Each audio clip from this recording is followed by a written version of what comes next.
Everyone, and welcome to another episode of Astro Masterclass. And today I'm so excited to be chatting with Lianne McCafferty, a British astrologer. I actually discovered your work, Lianne, just a few months ago when I was looking for some new books on the asteroids. And I found your book on Juno. And right after that, I saw that you were going to be doing a talk about Juno on Izar. I'm a member. I'm also going to do a talk in November. I will talk a little more about that in the future. And so I really loved your new perspective, what you were adding to the asteroid Juno. And yeah, here we are today. Doing this conversation. Thank you so much for accepting my invitation. And it's truly a pleasure to have you here, especially because we are not far away. I mean, no, we're not across the channel. Yeah.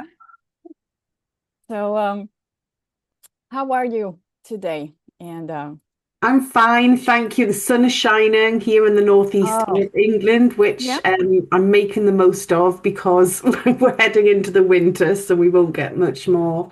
But no, I'm all good, and thank you so much for inviting me, Sophia. I'm looking It's a forward pleasure. to It's a pleasure. talking. Here we also have sun today, and it's going to be really hot today and tomorrow. Yeah. It's the end of the summer, maybe a medium think summer. so. Do you say also that in English? An Yeah. Indian summer when it's End later? of Indian summer and then bang into winter. Yeah. Oh, yes, because you are in the north of England, right? Yeah. That's what you said. Yeah. Okay. I'm just outside Paris, so in the north of France. Yes. Yeah. Still north. Yeah. I think. Wonderful. So could you present yourself? Yeah, so I'm Lianne McCafferty. I'm a UK-based astrologer. I'm what I'd class as a modern psychological astrologer. But I have a special interest in asteroids and trans-Neptunian objects. So I'm just trying to push boundaries and kind of keep moving forward with astrology whilst still integrating all the incredible tradition and knowledge from thousands of years. Yeah. You know, we can't let go of that. We have to hold on to that. Absolutely. Still need to integrate new concepts, new techniques.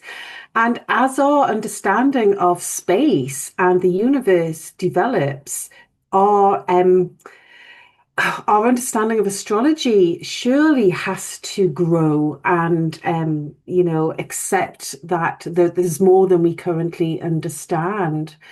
But beyond that, I'm a consulting astrologer. I love working with clients. I'm a tutor for the Mayo School of Astrology. I write. I love speaking at conferences. I travel, speak at international conferences, online and in person.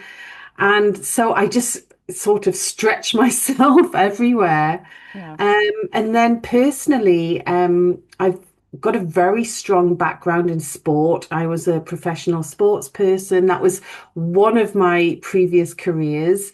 So when I retired from that, I was a sports person and a coach. So the coaching skills naturally transferred to astrology and working with clients. But also I have an interest in how we can use astrology to help, sports people, but also just anybody enhance their physical and their mental well-being through the use of astrology. And I just know that physical exercise, I sort of, when I retired, I took up a new sport, which was martial arts, and I'm now second dan black belt in Shotokan karate. It is so important to my physical and mental well-being, and being a woman in her 50s, having to take more care of her. I'm entering this year. Oh, you know what? Let's talk about it. Let's be open. When a woman hits the 50s, the menopausal period. It's Mm, a huge shift in their lives. yes, We need to put more energy into looking after ourselves. It's like definitely.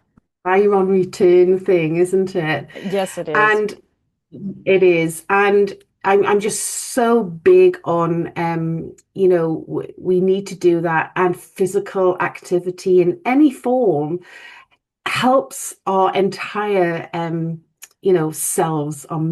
mental, our emotional. Yeah. So I'm huge on that, using Yeah. astrology to I help with really do that. love that that connection that you make there. And maybe that Yeah. it's going to inform the second question that is about the big three in your natal chart, the Yeah. Yeah. sun, the moon, the ascendant. So is there a lot of fire in there where I have the no fire. no. So No it's a fire. compensation. It's a compensation then.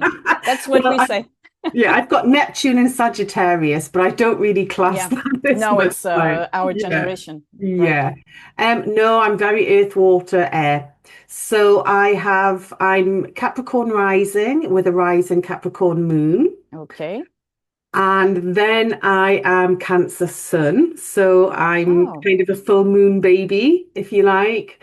And I have Mercury and Mars at the end of Capricorn. So a lot of earth. yeah, a lot of Earth. Sorry, no, Cancer. I've got Mercury, Mars at the end of Uh, Cancer. okay, a lot of water then. Yeah, a lot of water, but there's strong earth there Yeah, too, yeah, and I've got a lot of air as well, but no fire whatsoever. yeah. It's great. It's always so funny to see that me, for example, I don't have any earth. I Wow. only have my midheaven in Taurus. That's all, Yeah, but I have no planets in Earth. And I feel that I had to compensate for that in my yeah, life. And also the people that are coming to me. My husband, dirty he has a lot people. of Earth. Yeah, And yeah, that's sometimes it's we have a lot of that element. And of course, we always say that sports is a lot of fire, maybe a lot of Sagittarius, a lot of Aries. But when people don't have that, it's the compensation that they're going to be doing about it. So, what do you think about yeah, that? yeah. No, I agree. The compensation factor is huge, but I think it's also in the planets. So I have a Sun Jupiter opposition. Yeah. Mm, Yeah, mm, mm, so sport, and I've got Mars is semi-square Saturn, which mm. I think if you're going to, which is beautiful for martial arts, that endurance, that discipline, the toughness. Yeah, Um, Saturn is needed. yeah, yeah. So it can manifest in other ways. Yeah. I'm hugely competitive. I've got Mars in the seventh house. Come on. Okay. Okay, that's it. That's it. Plus that Yeah. opposition to Jupiter, it's Exactly. It's there. all there in Yeah, some form. Yeah. Yeah. yeah. So, how would you define your own practice of astrology? Um, I think you have already said a little bit about that, but yeah.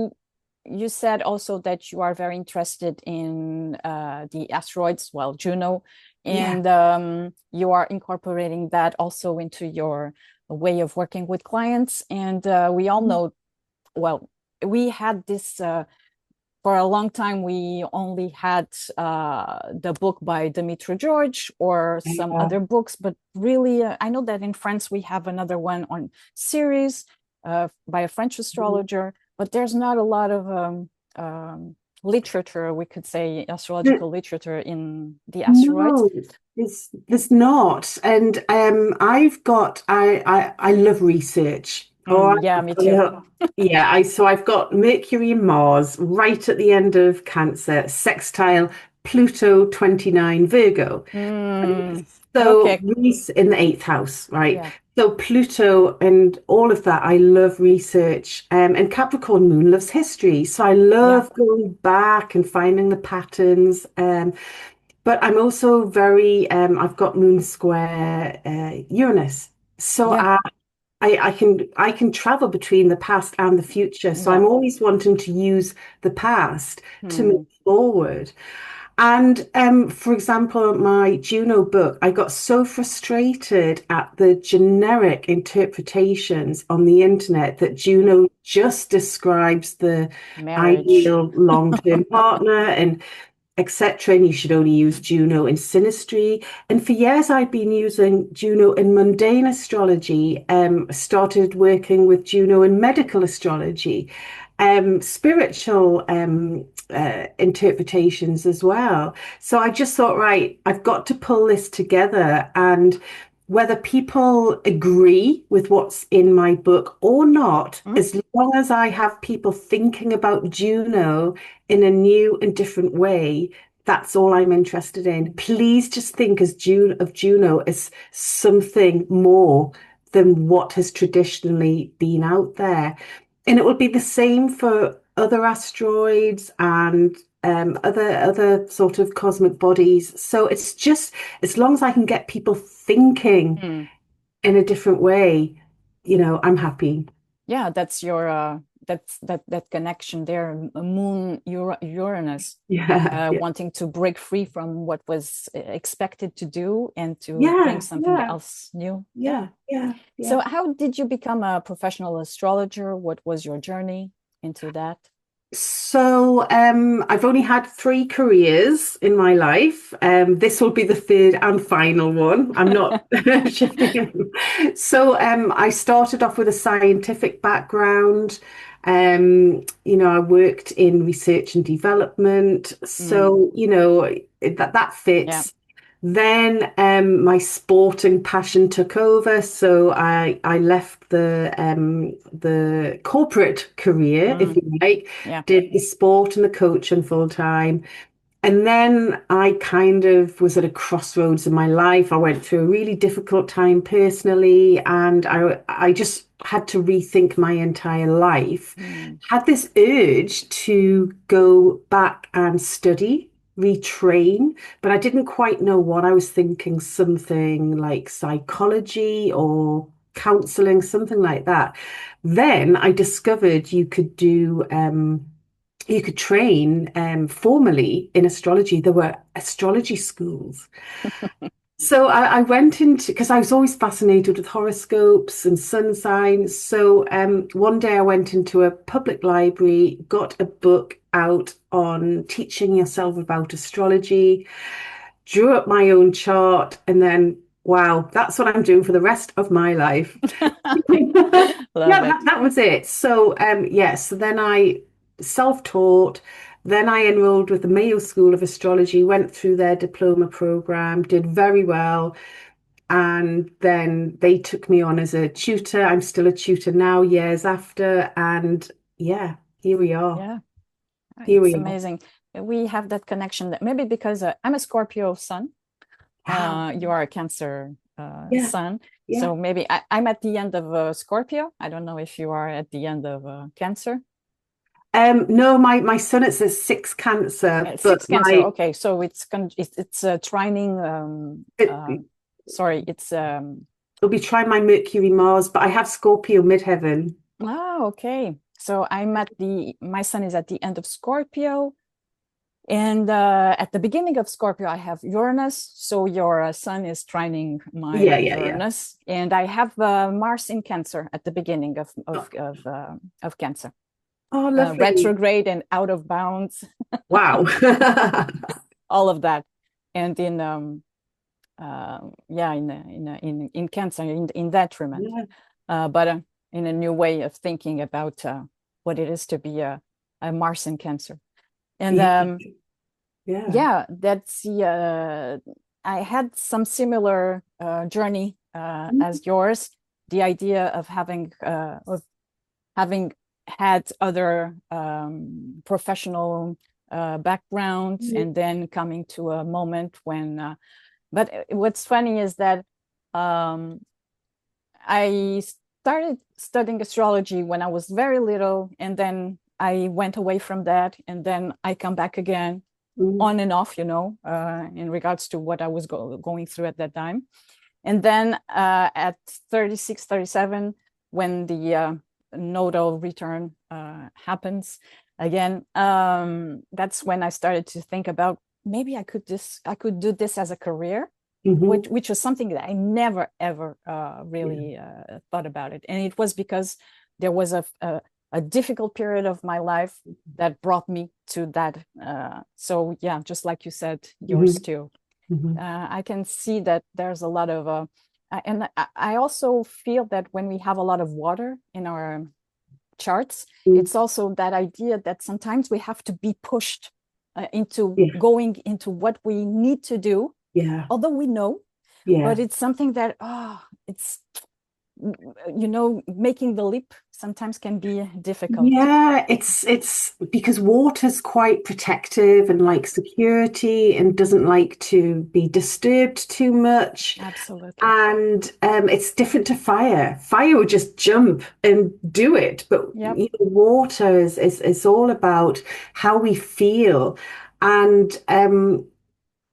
rather than the practicalities or the logic of thinking, right, you really need to do something different in your life. Water will sit there and go, oh, but how do I feel about that? And what if, and what if, and oh, I'm just not sure. I'll wait until the time's right. Yep. And then suddenly the universe gives you a big push Yeah. and yeah. Yeah. And here we go.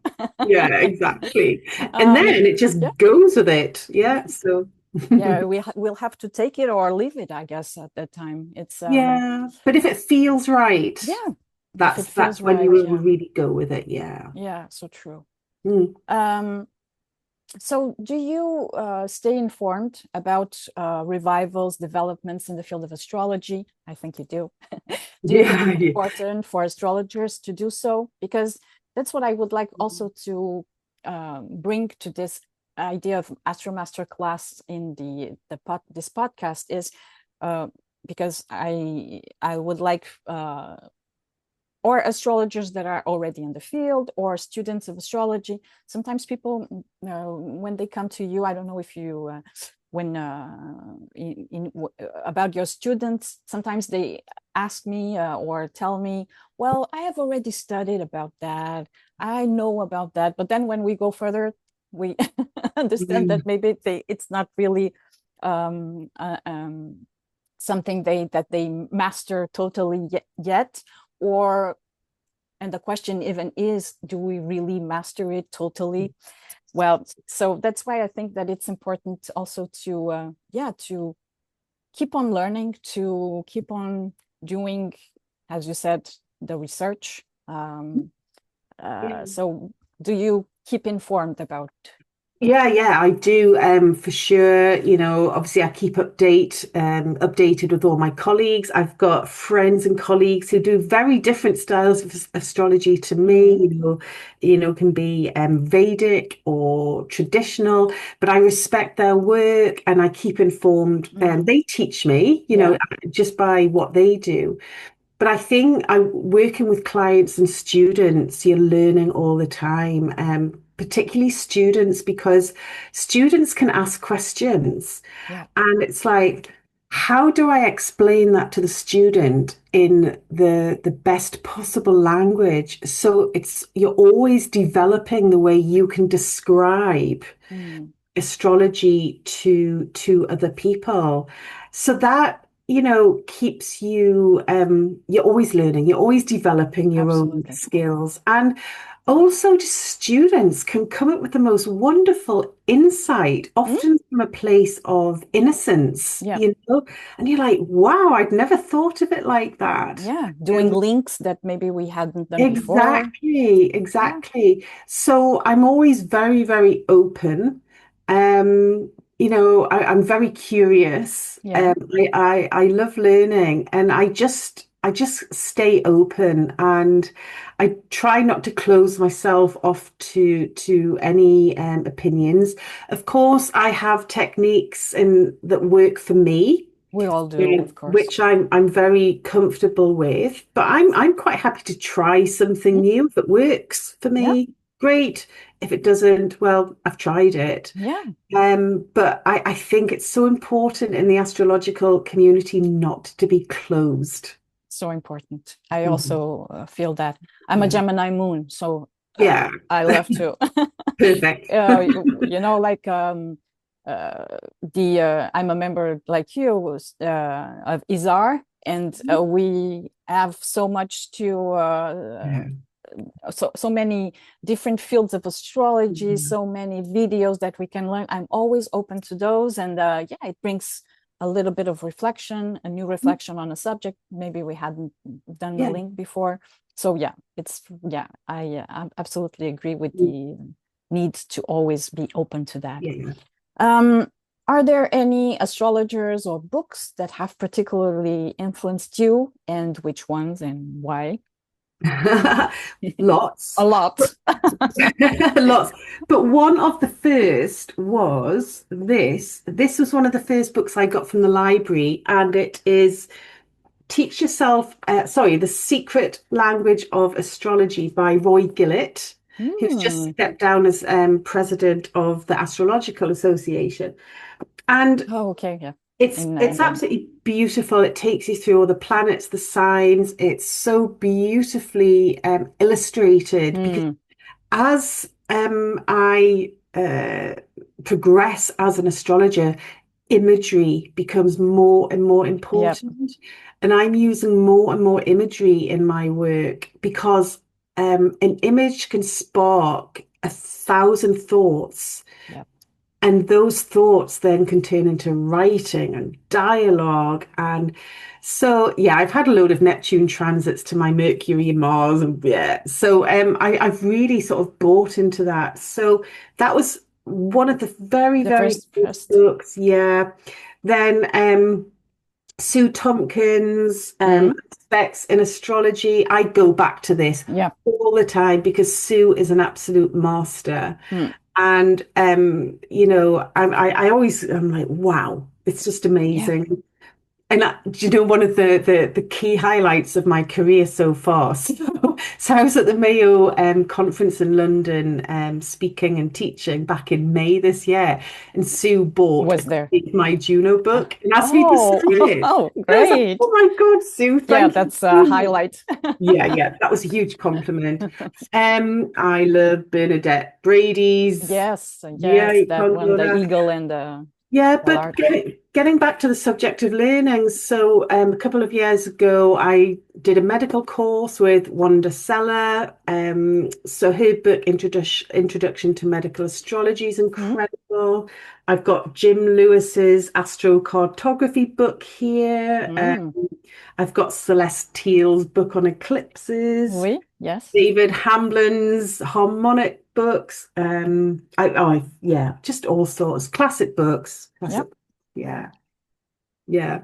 Um, so what other that I think that this question brings us back to what you were saying also about maybe let's see what you are going to say, but what other types of knowledge inform and nourish your astrological practice, and do you think that's a major key element for any astrologer who wants to develop their approach and practice of Yeah. astrology to also connect other fields and not only read and learn about astrology only?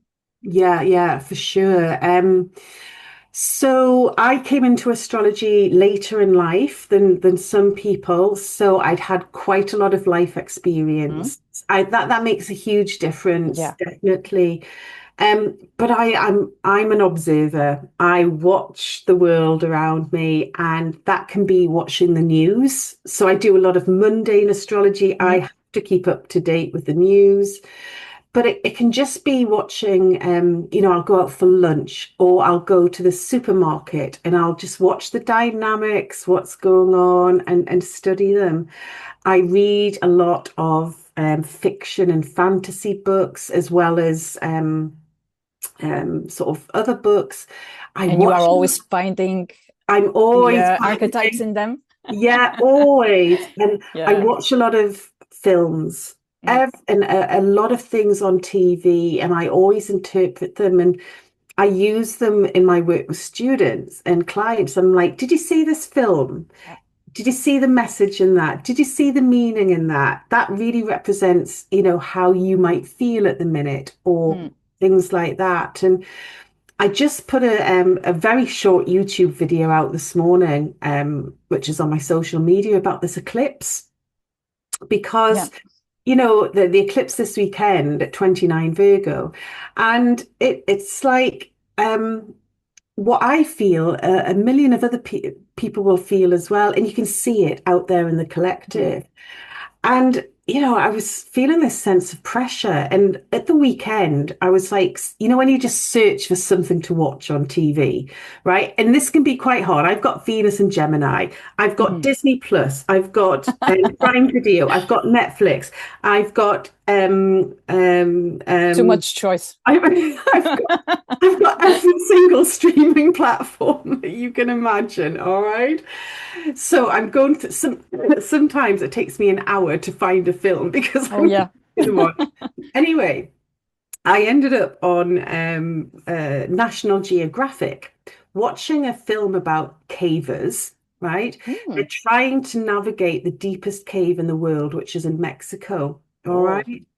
I love anything like that. I think it's my eighth house, my Scorpio yeah, stuff, yeah. It's very Plutonian. Yeah, yeah, yeah. So anyway, they got deeper than anyone had ever got before, but there was a rock fall. So they sent the two youngest and most expert cavers to crawl through this rock fall, and they were squeezing through Oh. gaps this big. It was like Mm. they were squeezing an arm through, then the head, then the shoulder. I was like, If you are claustrophobic, that's what you, yeah, claustrophobic, that's what you said in so English. Yeah. claustrophobic. And then I sat there and went, oh my God, they can't go back. They can Ah, only go forward. They can just funny. squeeze an inch at a time, an Mm. inch at a time. And so many of us feel like this at the minute. We're Yeah, pressured. you made the connection there. And all we can do is just take one tiny step at a time, and then we will emerge to where we're meant to emerge. Mm. And it was like you can either cave in, Mm. literally, and give up, or Yeah. you can just keep inching forward. Mhm. And I was just, wow. And then a couple of nights later, I was looking for a book to read, and I went into my son's bedroom because he's got a great collection of books. That's from me. I take the praise for my son loving. He loves books. He loves reading. And I picked up a childhood book called The Weird Stone of Brisingamen. And it's like a fantasy novel, and there's children being chased by goblins and demons and that type of thing. And they go down into caves and they have to crawl through these tiny, Oh, tiny again, tunnels. again, the same subject. Yeah, their faces are pressed against the roof of the Mhm. tunnel, and they can't go back. They can only go forward. Mhm. So I'm using that at the minute around this eclipse That's because, beautiful. yeah, That's eh, beautiful because it's the archetypal eye. You are seeing the archetypes and you are bringing back yeah. and giving an explanation through astrology. And yeah, I Absolutely. love that. And it will resonate with so many people. Mm. And, people, unless they're sort of really into astrology, they don't want to hear about, well, Pluto's doing this and Mercury's doing this and Uranus is Mm. doing that. Okay. They want to understand why they're feeling the way they do, or why they're acting the way they do, or where this sense of pressure or desperation or frustration's coming from. Mm. Yeah. Yeah, So it's imagery. yeah, yeah, imagery. Yeah. Absolutely. The Yeah. archetypal eye of James Illman, and that I use a lot with my students. I tell them to develop the archetypal eye Yeah. because that's doing so by reading, by watching the news, Yeah. Yeah. not too much, because Yeah. then No, we no, can become no. too.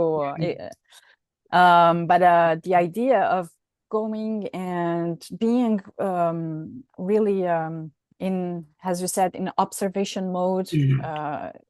to the films, through music, through Yeah. all of that, Yeah. that can Yeah. bring us Yeah. a new perspective to what we Mhm. are going through. Yeah, Yeah. very, very important.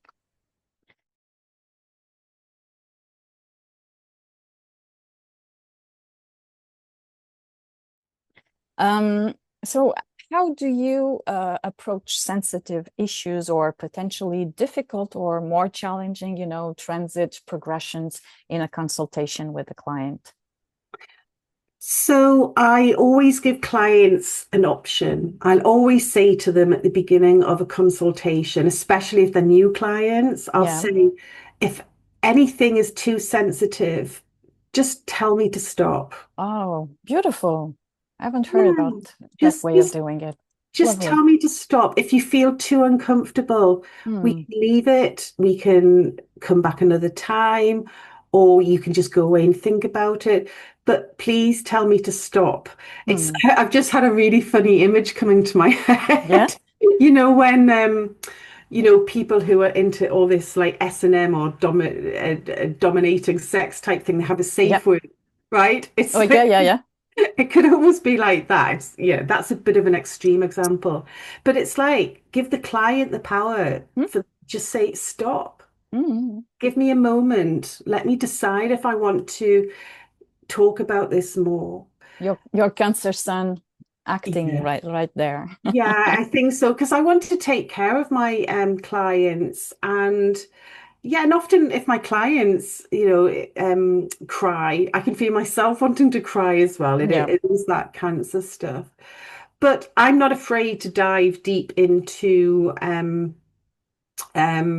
perhaps, triggering Mm. or very emotionally deep stuff that clients might not even know or have blocked out, Yeah. there's layers and layers. So Mm. when a client comes to you with a particular question, there's usually something deeper Yeah. under the question. So I'm not afraid to go there, but I just do it gently and let the client open up in their own time. Yeah. Let them decide if Yeah, they want to deep dive or yeah, yeah, not. Maybe next time. That's also, yeah, exactly. something that, and as you said, especially with clients that come to you for the first time, Yeah. because those that come after that, it's better.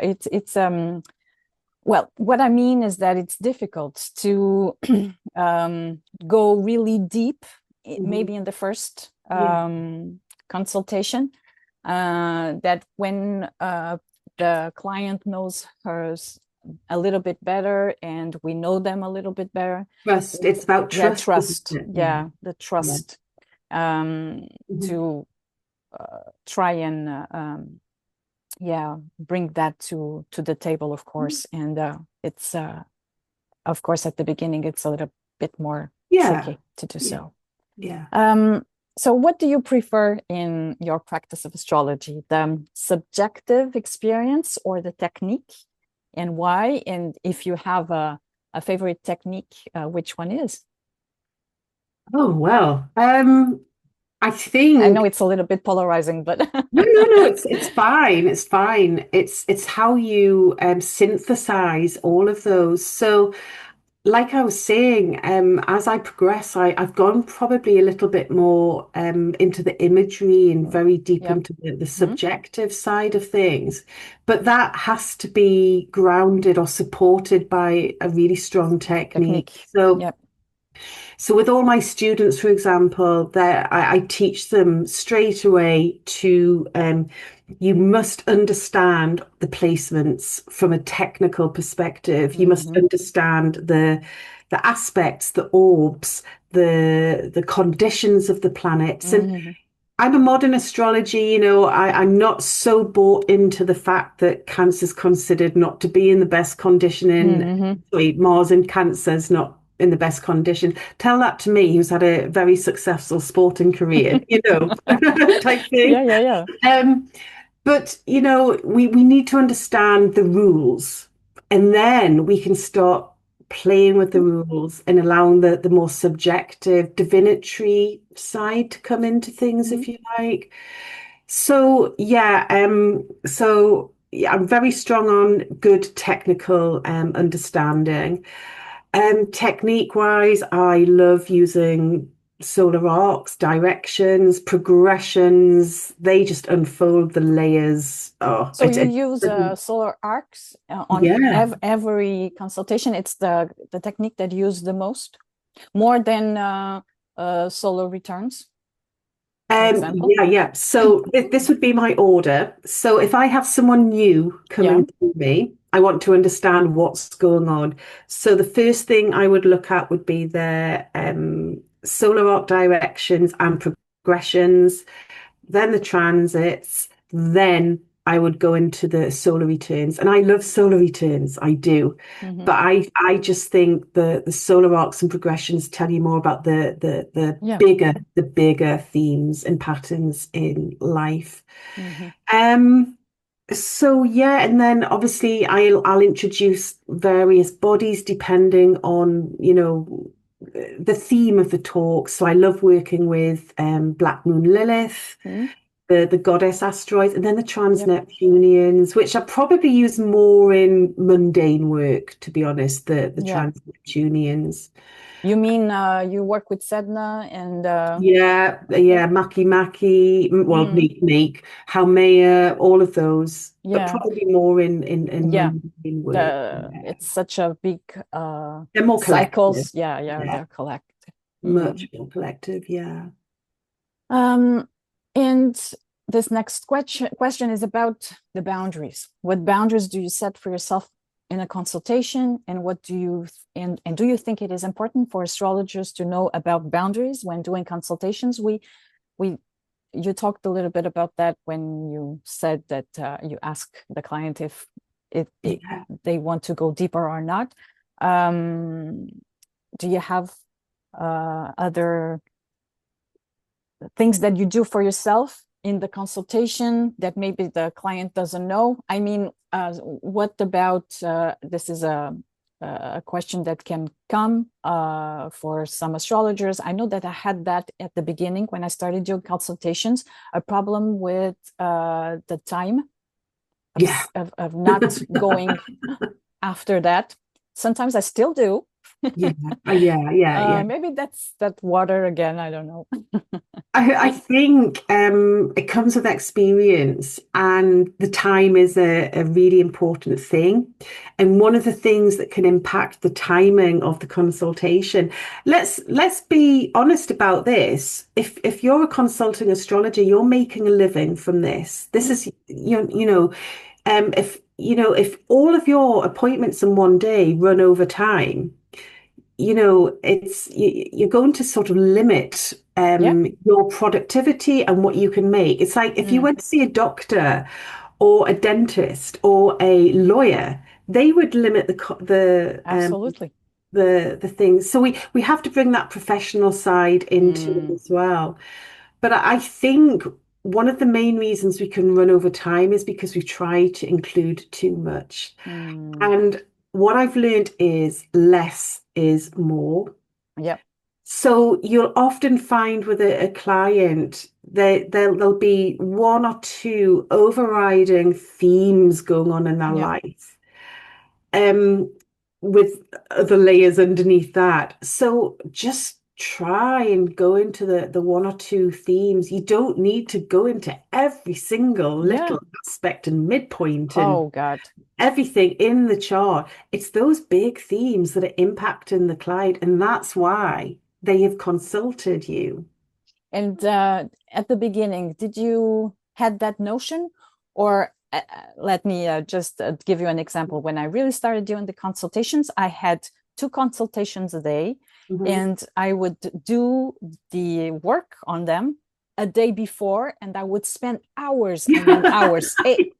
5 hours, eight Yeah, hours on a yeah, theme, yeah, and now I yeah, only do them 1 hour before the yeah, actual yeah, absolutely. consultation. But Yeah. wow.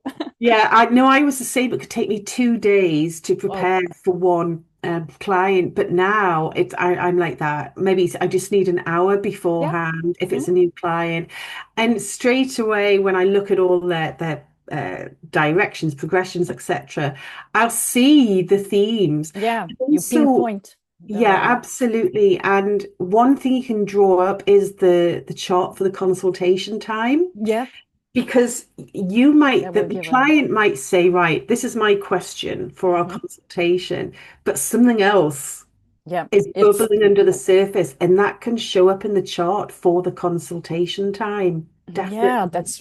sometimes I do that also Yeah. when I have a little bit more time. But Mm. it's something that it's really if some astrologers out there or students are hearing that, take that tip. It's Yeah. a really good one to see what's beneath the surface that maybe Yeah. it's not Yeah.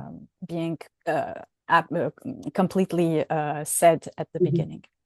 Mhm. Um, yeah, that's a really, really good tip. Um, and what is the greatest satisfaction you get from your work as an astrologer? What would those things be? One or two, maybe? I think working with clients is just helping them understand themselves more and understanding the particular stage of life they're in and giving them insight so they can make informed decisions. And also the insight that this isn't going to last forever. You know, Hmm. this is just one stage. Um, so that's client work. I love teaching. I love Yep. working with students and watching them develop their skills and grow in confidence. And then with my other work, I just love doing talks and lectures at conferences and The making those research. connections. Yeah, and the research that goes into preparing talks. I absolutely love that. And like I just love the whole process of preparing a talk, starting with the PowerPoint. It's like Yeah, giving me too. birth to something. I I love it. love that too. I have Yeah, Jupiter in the ninth, and yeah, yeah. uh, um, I have Jupiter in the ninth in opposition to my Venus Pluto conjunction in Leo. Oh, lovely. And Yeah, I the research, it's in the third, ninth yeah, house. yeah. So yeah, the research and beautifying the the presentation. Presentation. Yeah, Yeah, all of that. It's yeah, yeah, yeah, absolutely. So I really do yeah, understand you. You yeah, love that too. yeah. Um, and the last question, are there any common misconceptions from your point of view about astrology that you would like to highlight or correct? Okay, It's a so Scorpio question. it's absolutely fine. So like I say, I'm very open, I'm very respectful to all branches of astrology and techniques and practice. Um, One thing that really drives me nuts is all of the oh, just the rubbish that's out there on On I social mean, media. on the yeah, and the internet. There's some incredible stuff. There Yeah, is some incredible stuff, but equally there's some rubbish that's just regurgitated all of the time. And of course now we've got AI and it's very easy for students just to go on and generate something or copy and paste. And I'm like, I can sniff it out a mile off. I hmm, can just tell when it's not come from within. So I always say to my students, I'd rather you didn't get it quite right, but you wrote what you you thought and felt, what you yeah. felt, because you can build on that. Hmm. Just do not send me anything copy and pasted or AI'd, because the one thing we have to hold on to going into the future with the rise of AI is people will want to come and contact humans, and people will need that contact with human sentience and human Yeah, insight and human wisdom. So I think it's more important now than ever that we keep developing that within ourselves. Yeah. absolutely. Isn't that the big job that Pluto in Aquarius has to do for the next 20 years? Oh yeah. Oh yeah. I don't Yeah. know how we are going to be human wise, I mean, in 20 years with Mm, all that is going on. But yeah, yeah. Yeah. hopefully there will be, as always, I think, in every configuration, any planetary configuration, there's always a lot of shadow and a lot of light. And Yeah. Yeah, well, we'll see the best and the worst, but I yeah, think this brings us full circle to what you said earlier, Sophia, about compensating and seeking out missing yeah, elements. And we're moving into this era of air and fire, and yeah. people will seek out water. Yeah, People will seek out water, and one way of finding that is human sentience and connection. absolutely. Yeah, that's beautiful. Yeah. Thank you for that, Liane. You're welcome. Um, is there something that you would like to add about what you said about your book? Uh, how long did it took you to write that book? Is it something that you started and went into to the end, or did you do it by chunks? Or No, so I'd been doing a lot of research on Juno for maybe 4 or 5 years. So I did talks, I wrote articles, had articles published. And then it was a case of, right, I need to pull this together into a book. So I did that. I started that last September. Then mm, I added more new content, and then it was published early February. So mm, it only took me, what, 5 months or something to actually pull the book together and publish. But the research yeah, going into it's that, been, of course, a long time. Yeah, yeah, of course, yeah, of course. yeah, yeah, yeah. That Capricorn moon helped you to Yeah. to put everything together, and Yeah. yeah. Um, and what are do you have well, I haven't said that, but this podcast will be out in next month, October. We are in September, at by the Yeah. end of September almost. Do you have something that is coming, that you are doing some talks, or in October or November, December? Yeah. So my big projects for the autumn or running it Mm, up till Christmas. So I have a novel that I wrote a couple of years ago, and it's all wonderful. around astrology and the myth of Lilith. So I'm going to get that published before Christmas. That's coming out this autumn. So I'm really excited about that. Mm, Um, the new semester for the Mayo School starts in October, so be busy with students and lectures. And the Mayo is actually running a introduction to mundane astrology day. It's a workshop on in November, so I'm doing that with Wendy Stacey. So I'm looking forward to that. I'm doing a talk for the Academy of Astrology at the beginning of December. It's all on my website, what I'm I will doing. put all the links, but Yeah, yeah, yeah, it's all on my website. And then from January, then all the new talks and conferences and things will yeah, start for next year. I'm doing UAC next year. wonderful. Yeah, and then next year as well, I want to publish my next astrological book, which will be on Haumea. Yeah. Okay, okay, the So trans-Neptunian. yeah, yeah. So there's a lot. There is a lot. Yeah, I can see that. You have a lot Yeah. of work to do. And you Yeah. also have your podcast, right?